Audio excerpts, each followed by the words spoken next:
Hi, I'm Tim. I'm a wine server here at Biltmore. I want you to join me today as we explore the Biltmore Estate tier of wines. We're going to take a deep dive on Cabernet Sauvignon, Riesling, Pinot Grigio. Along the way, I'm going to be joined by experts who are going to give you a lot of information on how to enjoy these wines at home. So come on, let's go explore wine. Today we're going to be talking about one tier of our wines, the Biltmore Estate labels. Those include many crowd-pleasing fan favorites, and today we're going to be talking about the Biltmore Estate Riesling. Later on, join me, we're going to explore Pinot Grigio, another hugely popular wine of the Biltmore Estate line, and Cabernet Sauvignon. Riesling is a real crowd pleaser, but a lot of people believe Riesling is a very, very sweet wine. That is true of dessert Rieslings and some other styles of Riesling, but this Riesling from the Biltmore Estate tier is really an off-dry wine, which means it's got some nice fruity character to it, but finishes with a nice acidic pop. Acid is something you want in a wine that makes your mouth water, makes you long for that next taste of food, and that's one of the characteristics of this wine. Beautiful balance between the fruit and the acidity. Riesling is easily pairable with lots of different foods, everything from sushi to light cheeses to seafood, fresh oysters, fresh shrimp. It's an absolutely delicious wine to enjoy with Asian foods, spicy foods, a very, very versatile wine. Chill it up to just about 50 degrees, maybe a little bit less. Don't leave it in your fridge. And then dig into this glass for the aromas. Beautiful spicy smells of apple pie and citrus. Perfectly enjoyable, a real crowd pleaser. Give it a try. Now that we've enjoyed the Riesling, join me as we go up the hill to the Inn on Biltmore Estate, where we're going to be joined by an expert from our award-winning restaurant, The Dining Room, to discuss Pinot Grigio. Hi, thanks for joining us. We've just come from the winery. We're at the Inn on Biltmore Estate, and I'm here today with Claire to talk about the wildly popular Pinot Grigio. Claire, what is your role here?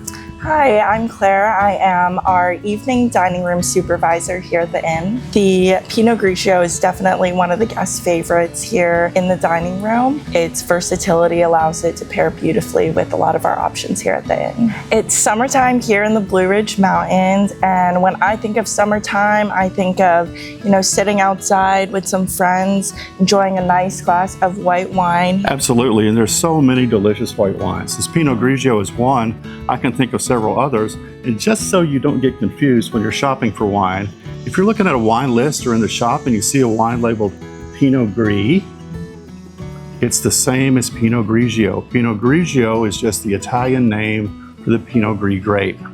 Don't run away from it. We're going to head over to the winery production facility. There we're going to be joined by our head winemaker to learn about the world's most popular red wine, Cabernet Sauvignon.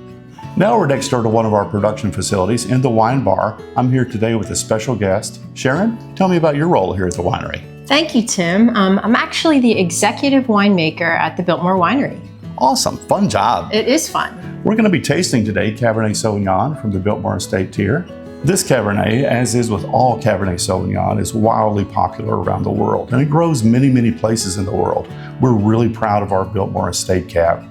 Deep, dark, complex. What else can you tell us about it? Well, I absolutely love this Cabernet. And one of the really special things about the Cabernet is that we fruit source from California and Washington, combine those wines together and those fruit sources to make this lovely bottle. It's consistent from year to year. I really like the fact that we're able to source fruit from multiple vineyards. It increases the quality every year. We just have a wonderful following for this particular wine. We've opened the wine, now we're going to explore a little bit. I love the fruit-forward character of this wine. Great complexity, super amount of depth to it. Sharon, what are your first reactions? Well, I always love to look at the color. Just look at how beautiful that is. Oh, lovely. The deep Very blackberry, deep colors, flavors, that's just really indicative of Cabernet Sauvignon in general. And it'll tell you a little bit about the grapes and the tannin and what we're going to experience. So there's deep, rich flavors. Right. Well, and I'm a devoted meat eater, and I immediately think, of course, the obvious choice with Cabernet Sauvignon is steak. But again, the fruit character on this wine lends itself to things like a great cheeseburger. It would be. I would love to have a cheeseburger if I ate meat, but I think I would love a portobello mushroom. Excellent. So I think that that's a really great vegetarian option, actually grilled vegetables, a lot of grilled meats. Cabernet is just such a versatile grape in general. So foods with the smoky character. Yeah. Smoked Gouda? Smoked Gouda would be fantastic. Absolutely. And this wine has been aged in oak, so that There we also go. kind of ties Yeah. into those smoky characteristics and flavors that we can find in the Cabernet Sauvignon. Now, for people at home who just want to enjoy this wine, what are some uses folks can have for Cabernet at home? Oh, Cabernet, I think sitting by a fire and a bottle of Cabernet, There you I go. do not think that that's a bad evening. But Excellent. of course, sharing it with friends and families is a fantastic way to enjoy this wine. Everyone is pretty familiar with Cabernet Sauvignon as a grape, so it's a great gift to bring to a party. Great If you're idea. going to a dinner party, you set down Cabernet Sauvignon Great and idea. maybe another white wine, and you have the perfect gift for that host or to share at dinner. And this would certainly be a crowd pleaser. This would definitely be a crowd pleaser. It's a very versatile wine. Thank you for joining us today on this exploration of the Biltmore Estate tier of wines. And thank you, Sharon, for joining in.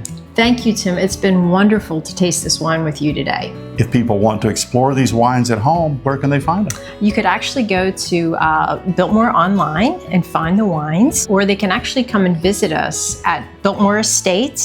And we are located in Asheville, North Carolina. The winery is actually located on the property. So we invite everybody to come and explore, spend 1, 2, 3 days with us. There's enough to do for everyone. So please come and visit. And while you're here, enjoy some Cabernet Sauvignon. Exactly. Cheers.